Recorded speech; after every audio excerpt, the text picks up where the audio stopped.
صحیح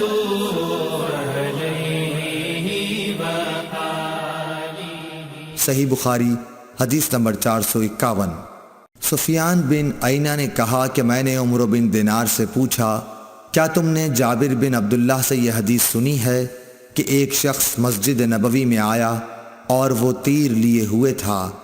رسول اللہ صلی اللہ علیہ وسلم نے اس سے فرمایا کہ ان کی نوکیں تھامے رکھو۔ صحیح بخاری حدیث نمبر 452۔ ابو موسیٰ اشعر صحابی رضی اللہ تعالیٰ عنہ نبی کریم صلی اللہ علیہ وسلم سے روایت کرتے تھے کہ آپ نے فرمایا، اگر کوئی شخص ہماری مساجد یا ہمارے بازاروں میں تیر لیے ہوئے چلے تو ان کا پھل تھامے رہے، ایسا نہ ہو کہ اپنے ہاتھوں سے کسی مسلمان کو زخمی کر دے۔ صحیح بخاری حدیث نمبر 453۔ عبد الرحمن بن عوف نے حسان بن ثابت رضی اللہ تعالیٰ عنہ سے سنا، وہ حضرت ابو ہریرہ رضی اللہ تعالیٰ عنہ کو اس بات پر گواہ بنا رہے تھے کہ میں تمہیں اللہ کا واسطہ دیتا ہوں کہ کیا تم نے رسول اللہ صلی اللہ علیہ وسلم کو یہ کہتے ہوئے نہیں سنا تھا کہ اے حسان، اللہ کے رسول کی طرف سے مشرکوں کو اشعار میں جواب دو، اور اے اللہ، حسان کی روح القدس کے ذریعے مدد کر۔ ابو ہریرہ رضی اللہ تعالیٰ عنہ نے فرمایا، ہاں میں گواہ ہوں، بے شک میں نے حضور سے یہ سنا ہے۔ صحیح بخاری حدیث نمبر 454۔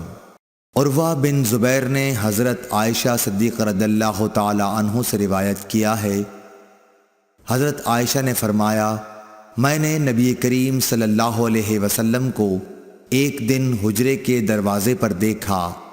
اس وقت حبشہ کے کچھ لوگ مسجد میں نیزوں سے کھیل رہے تھے، ہتھیار چلانے کی مشق کر رہے تھے۔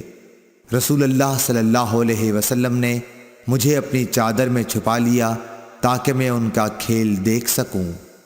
صحیح بخاری حدیث نمبر 455۔ حضرت عائشہ رضی اللہ تعالی عنہا روایت کرتی ہیں کہ میں نے نبی کریم صلی اللہ علیہ وسلم کو دیکھا جبکہ حبشہ کے لوگ چھوٹے نیزوں بھالوں سے مسجد میں کھیل رہے تھے۔ صحیح بخاری حدیث نمبر 456۔ عمرہ بنت عبد الرحمن نے حضرت عائشہ رضی اللہ تعالی عنہ سے روایت کیا ہے، آپ نے فرمایا کہ بریرہ رضی اللہ تعالی عنہا لونڈی ان سے اپنی کتابت کے بارے میں مدد لینے آئیں۔ حضرت عائشہ رضی اللہ تعالی عنہا نے کہا کہ تم چاہو تو میں تمہارے مالکوں کو یہ رقم دے دوں اور تمہیں آزاد کرا دوں، اور تمہارے اولا کا تعلق مجھ سے قائم ہو۔ اور بریرہ کے آقاؤں نے کہا عائشہ رضی اللہ تعالی عنہا سے کہ اگر آپ چاہیں تو جو قیمت باقی رہ گئی ہے وہ دے دیں، اور ولا کا تعلق ہم سے قائم رہے گا۔ رسول اللہ صلی اللہ علیہ وسلم جب تشریف لائے تو میں نے آپ سے اس امر کا ذکر کیا۔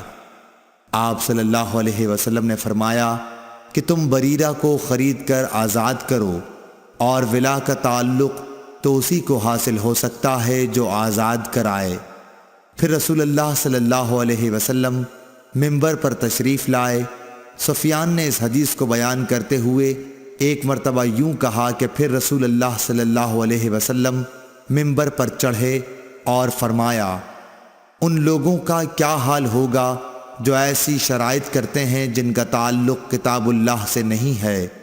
جو شخص بھی کوئی ایسی شرط کرے جو کتاب اللہ میں نہ ہو، اس کی کوئی حیثیت نہیں ہوگی اگرچہ وہ 100 مرتبہ کر لے۔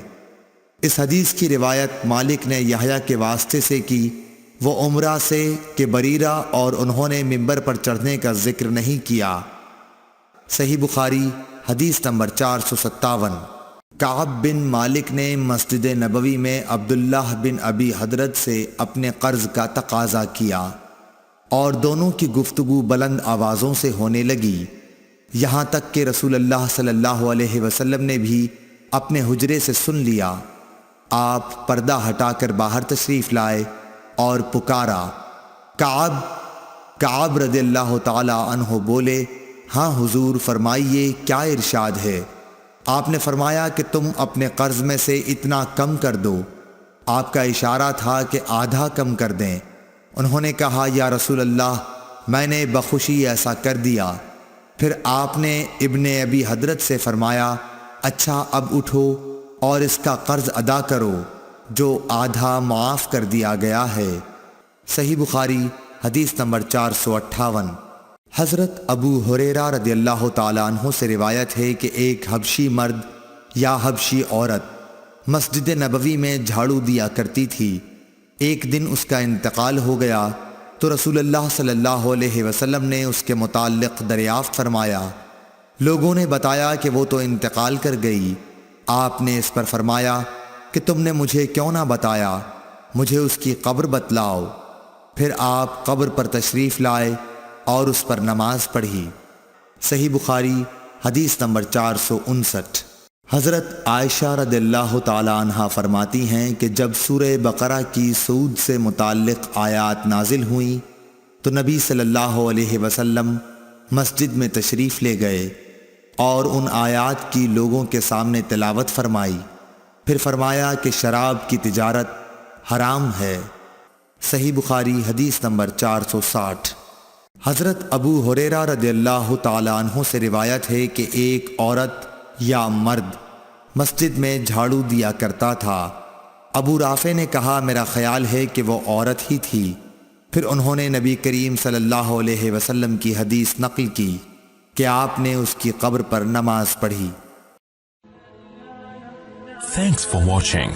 Don't forget to like, comment, share and subscribe to